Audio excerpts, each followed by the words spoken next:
вас вітаю, shalom and welcome. Welcome to today's live stream. My name is Alina. I'm decision making and spiritual coach. I'm glad that you're here, and today we are talking about fears. It's a very common and big topic, and I will not exaggerate telling that entire course can be filmed about this. But I want to talk about it in short and touch some main moments that we need to be very aware of. And probably we will start from ourselves. You know, when we are thinking about being aware of people that makes us fear, we are usually thinking about someone who is telling us to be afraid, to lose our confidence in ourselves. Maybe we're thinking about media, like news and some influencers or talk shows that are trying to put things in our head and make us fear certain things, realistically or not realistically based fears I'm talking about. And we are very, very often forgetting about main character that influences how we feel about anything. And we are this main character. We spend time with ourselves most of the time, with our thoughts, with our ideas, with our fears, with our hopes and expectations. Okay? And when I'm talking about fears, there are so many sources of fears that we have and we create in our mind, and probably ego has a very big role here, and it leads to fear of failure and fear of making mistakes, because our self-image will suffer if we will be failing, if we'll be doing something stupid. I'm not saying that don't measure twice, just cut it and that's it and do it. No, I'm always saying measure 7 times before you cut, double check, triple check things. Talk to your mentor, talk to your coach, talk to someone who had similar experiences, check statistics, do stuff. Don't do things just as fast as you can without checking and fearing and being aware of things. Fear can be very functional. And basically in the beginning of times, when we were thousands years ago, and even million years ago, fear was very functional. Fear was helping us to survive, because the things we were thinking about were very simple and basic, like about being afraid of a dinosaur, or being afraid of tiger or lion, or I don't know, alligator, wherever. And we needed this fight or flight reactions, fast reactions, and fear was very, very functional and serving our survival. But in modern life, our thoughts and our decisions and our situations are much more complicated, and we, unless we live in very, very rural area and you have a house in the woods, we rarely meet bears, alligators, and lions in everyday life, unless we're going somewhere to nature.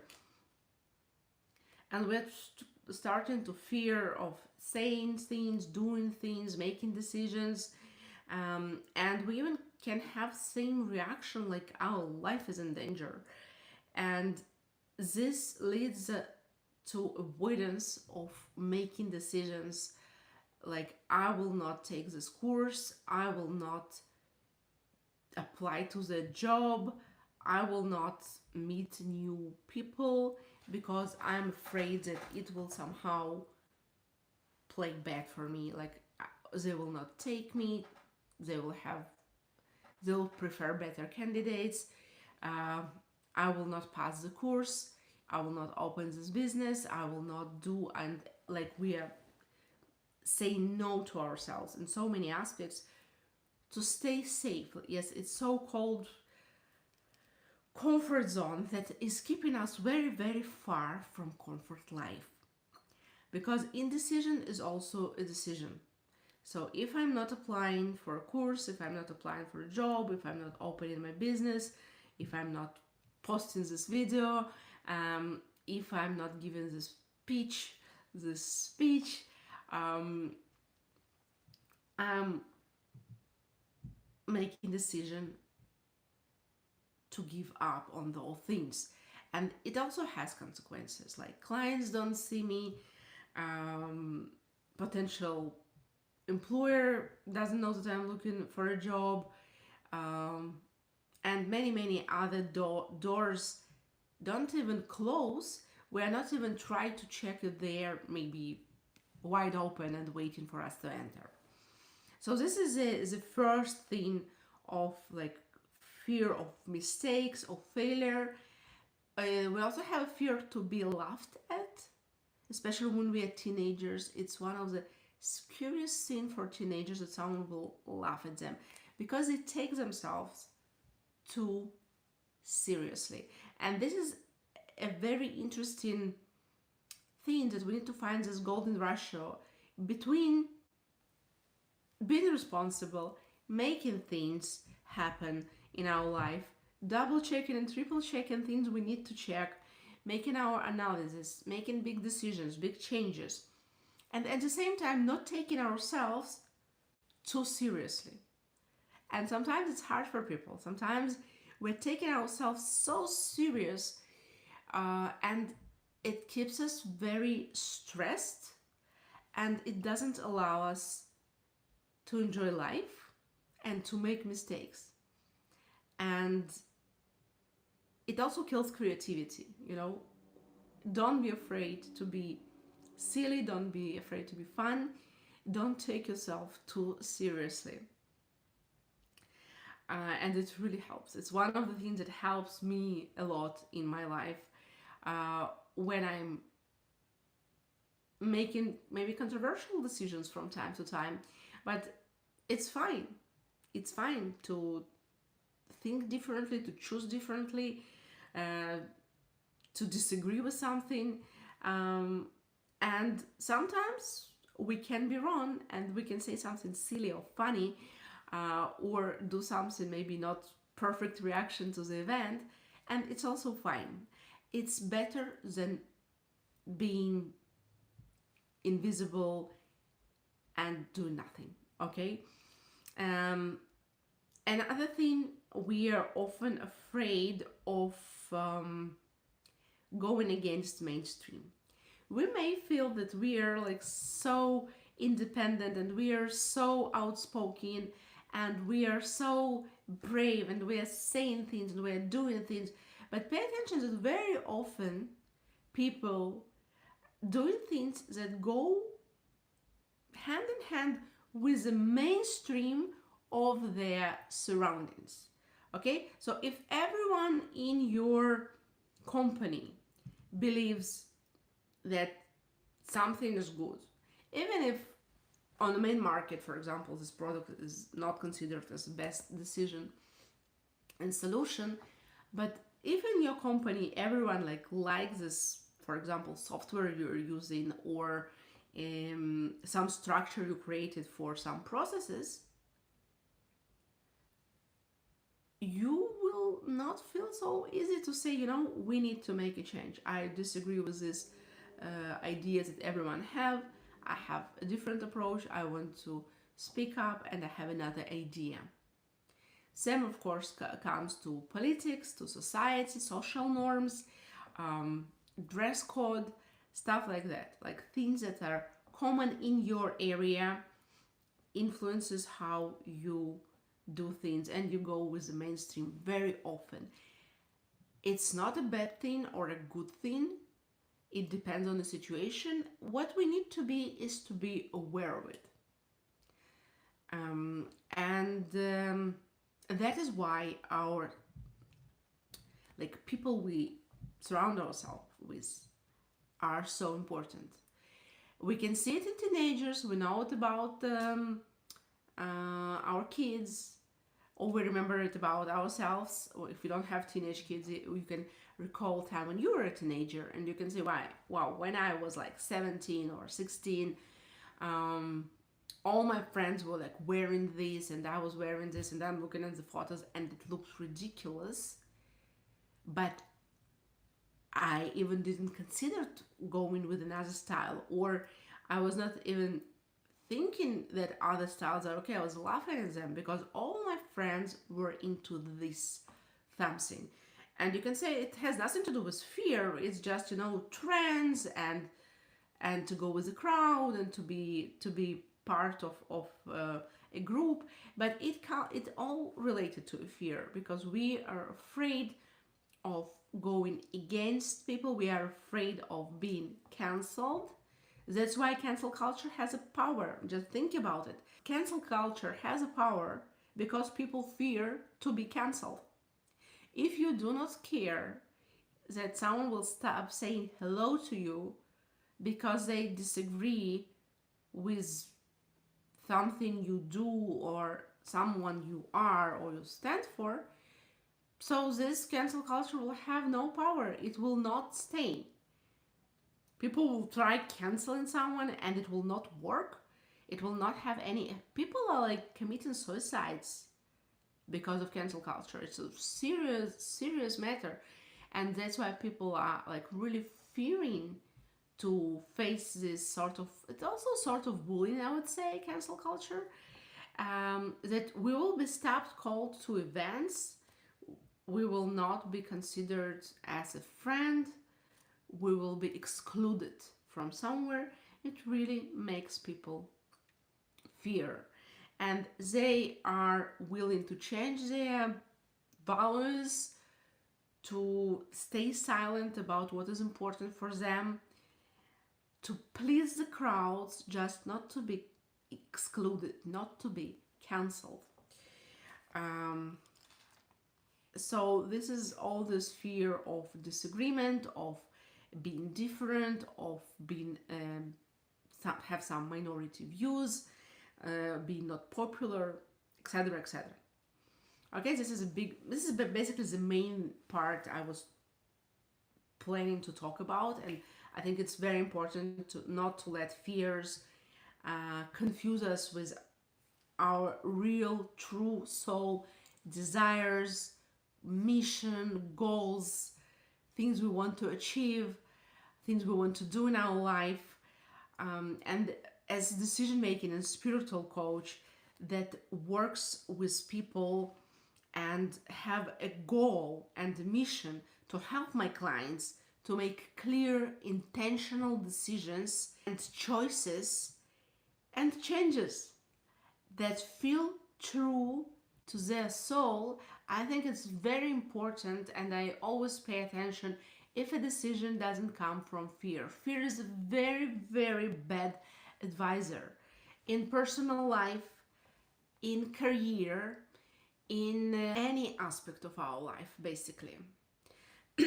And also, one more thing I want to talk about fears. Sorry, I'm a little under the weather. Is that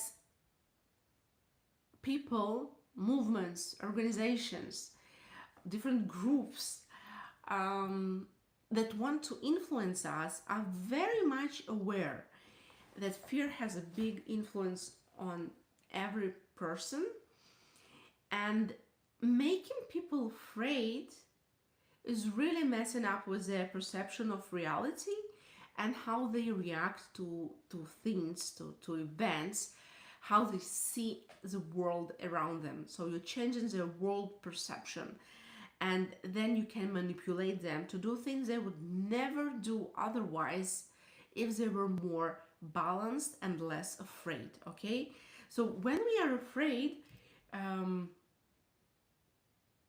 when we fear for our life, even when we are really afraid, we have a very simple reactions. We are coming back to our psychological instincts, very basics. And basically we have three reactions. It's freeze, fight, or flight. So freeze, it's not thinking about it. I don't want to think about it. I don't want to be anyhow like related to this. I don't know what to do. I will do nothing. I will just freeze. And we can feel that we like this numbness. We don't have emotions. We don't have opinion. We don't want to learn things deeper. We just want like time sort of stops and we're like numb. And in nature it happens to animals that see like bright lights, or they see a predator and they just freeze, and this looks funny and freeze, and they think we don't see them. So something similar happens to us when we come to very basic instincts, when we are terrified and we are stopping thinking analytically, like lack of reaction, ignoring something very bad that is happening, not checking, not analyzing things anymore, just being terrified and being freezed. Another very popular reaction is flight.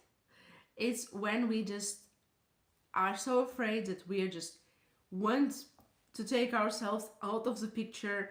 It's a reaction when we even if we deeply disagree with something, or we think that it's worth trying, maybe in both reactions we just remove ourselves from the scene and we're like, no, no, no, no, it's too complicated, it's very scary, I will not try opening this business, or I will not try to apply to this company. Like, who am I? No, no, no, no, this is so scary, I will not do it. Also, in some uncomfortable situations, for example, when we're talking more about society, we can see a minority group that will try to be invisible and like remove themselves from the scene when they face hate and they are attacked by some movement or some people or a colleague at work. They will say, oh, I'm far, far away, I don't hear anything, I need to focus on these emails.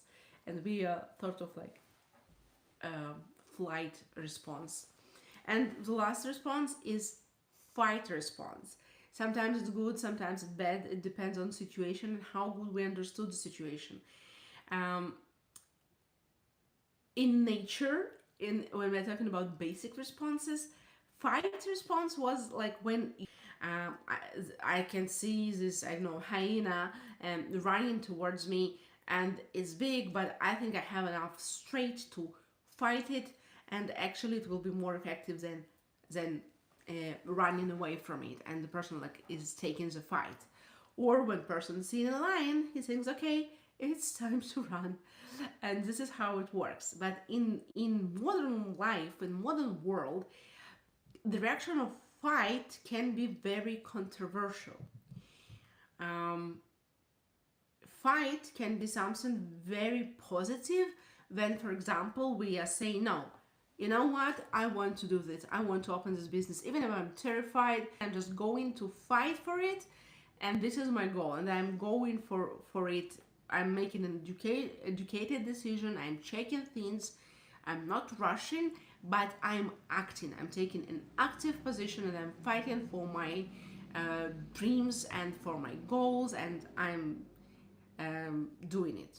Or at work, if you had, for example, a disagreement about some project, you make a presentation proving your point of view in conflict situation, instead of just sitting quiet and freezing, or just removing yourself from a scene and saying, okay, okay, it's okay, I will do everything you want.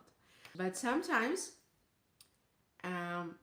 fight regime, fight mode, let's say, can lead us to aggressive behavior, and we need to be very much aware of it, that fight, there is something aggressive about fighting, yeah, and we can come to fight mode without analyzing things, and in this way we can really go like full scale something and harming ourselves, our interests, especially at work. We can become like very aggressive, and we can like raise our voice and start a conflict without being productive. It's not a constructive feedback or disagreement, but more like an aggressive behavior towards our colleagues or managers.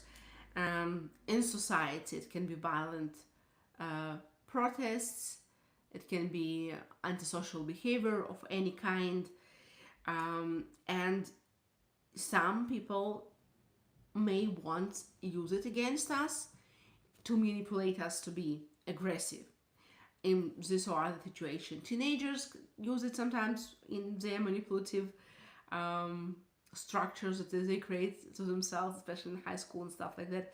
But also different movements and media, and we need to be very aware of it.